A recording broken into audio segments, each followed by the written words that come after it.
जय भोलेनाथ। आप सभी शिव भक्तों का हार्दिक स्वागत है। जय भोलेनाथ। आप सभी शिव भक्तों का हार्दिक स्वागत है। सावन का महीना भगवान शिव का सबसे प्रिय महीना माना जाता है। मान्यता है कि इस पूरे माह में जो भी श्रद्धा और सच्चे मन से भगवान भोलेनाथ की पूजा करता है उसकी मनोकामनाएं पूरी होती है, घर में सुख शांति आती है और जीवन के कष्ट धीरे धीरे दूर होने लगते हैं। भक्तों, आज की इस कथा में हम जानेंगे कि सावन कब से कब तक रहेगा, पहले सोमवार का विशेष महत्व क्या है और पहले सोमवार को कौन से सरल उपाय करने चाहिए जिनसे भगवान शिव और माता पार्वती की कृपा प्राप्त हो सके।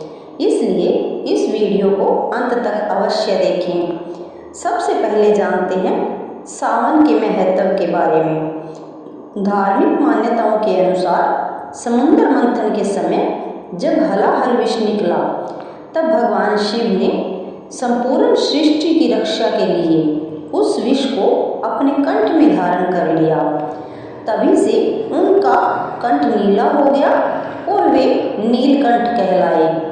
देवताओं ने भगवान शिव को जल अर्पित करके उनके शरीर की तपन को शांत किया। तभी से सावन में जलाभिषेक की परंपरा चली आ रही है। सावन का प्रत्येक सोमवार अत्यंत शुभ माना जाता है।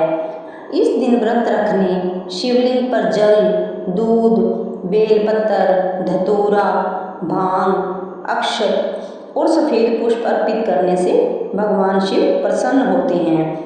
कहा जाता है कि सच्ची श्रद्धा से की गई पूजा कभी व्यर्थ नहीं जाती।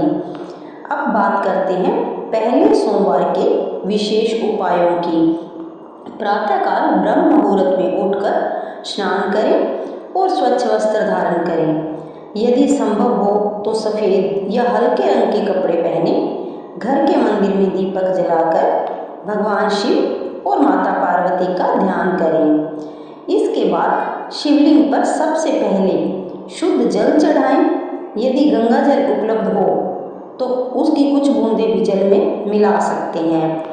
इसके बाद दूध, दही, शहद, घी और शक्कर से पंचामृत अभिषेक करें। फिर दोबारा स्वच्छ जल से स्नान कराएं। अब 3 या 5 बेलपत्र अर्पित करें।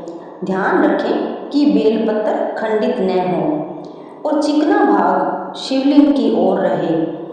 इसके साथ सफ़ेद पुष्प, धतूरा, आक के फूल और यदि उपलब्ध हो तो भांग भी अर्पित करें। इसके बाद कम से कम 108 बार ओम नमः शिवाय मंत्र का जाप करें। यदि समय अधिक हो तो एक माला महामृत्युंजय मंत्र की भी करें।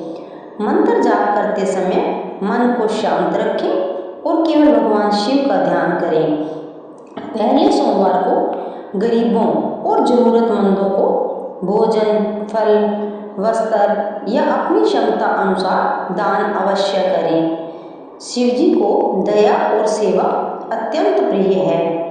यदि विवाह में बाधा आ रही हो तो माता पार्वती और भगवान शिव की संयुक्त पूजा करें।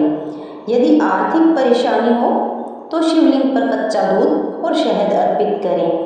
यदि घर में कलह रहती हो तो पूरे परिवार के साथ शिव चालीसा का पाठ करें। सावन के महीने में क्रोध, झूठ, अपशब्द और किसी का अपमान करने से बचना चाहिए। जितना हो सके सात्विक भोजन करें और मन में प्रेम, दया और क्षमा का भाव रखें।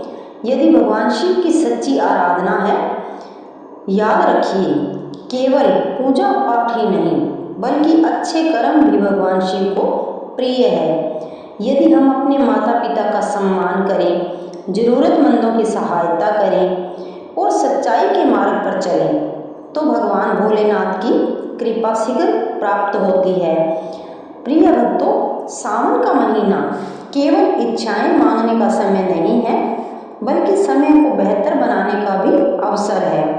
इस पावन महीने में यदि हम अपने जीवन से बुरी आदतों को दूर करने का संकल्प लें और शिव नाम का स्मरण करें तो हमारा जीवन सुख, शांति और आनंद से भर सकता है। अब जानते हैं कि साल 2026 में सावन कब से कब तक रहेगा। उत्तर भारत के अधिकांश राज्यों में सावन मास 30 जुलाई 2026 गुरुवार से प्रारंभ होकर 28 अगस्त 2026 शुक्रवार तक रहेगा। इस दौरान भगवान शिव की विशेष पूजा, जलाभिषेक, व्रत और शिव मंत्रों का जाप अत्यंत शुभ माना जाता है। सावन का पहला सोमवार 3 अगस्त 2026 को पड़ेगा।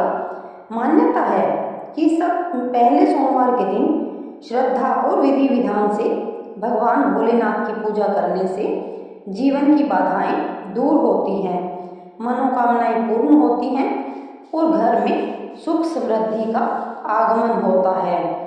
याद रखिए, केवल पूजा पाठ ही नहीं बल्कि अच्छे कर्म भी भगवान शिव को प्रिय है। यदि हम अपने माता पिता का सम्मान करें, जरूरतमंदों की सहायता करें और सच्चाई के मार्ग पर चलें तो भगवान भोलेनाथ की कृपा शीघ्र प्राप्त होती है। प्रिय भक्तों, सावन का महीना केवल इच्छाएं मांगने का समय नहीं बल्कि समय को बेहतर बनाने का भी अवसर है। इस पावन महीने में यदि हम अपने जीवन से बुरी आदतों को दूर करने का संकल्प लें और शिव नाम का स्मरण करें तो हमारा जीवन सुख, शांति और आनंद से भर सकता है। आइए अंत में भगवान शिव से प्रार्थना करें। हे देवों के देव महादेव, हम सभी पर अपनी कृपा बनाए रखें, हमारे घर परिवार में सुख, शांति, समृद्धि और उत्तम स्वास्थ्य प्रदान करें, हमारे सभी दुख, कष्ट और बाधाओं को दूर करें, हमें सदैव सत्य और धर्म के मार्ग पर चलने की शक्ति दें। हर हर महादेव। यदि आपको यह जानकारी अच्छी लगी हो तो वीडियो को लाइक करें, अपने परिवार और मित्रों के साथ अवश्य साझा करें और कमेंट में एक बार श्रद्धा से लिखें। हर हर महादेव। ओम नमः शिवाय। जय भोलेनाथ।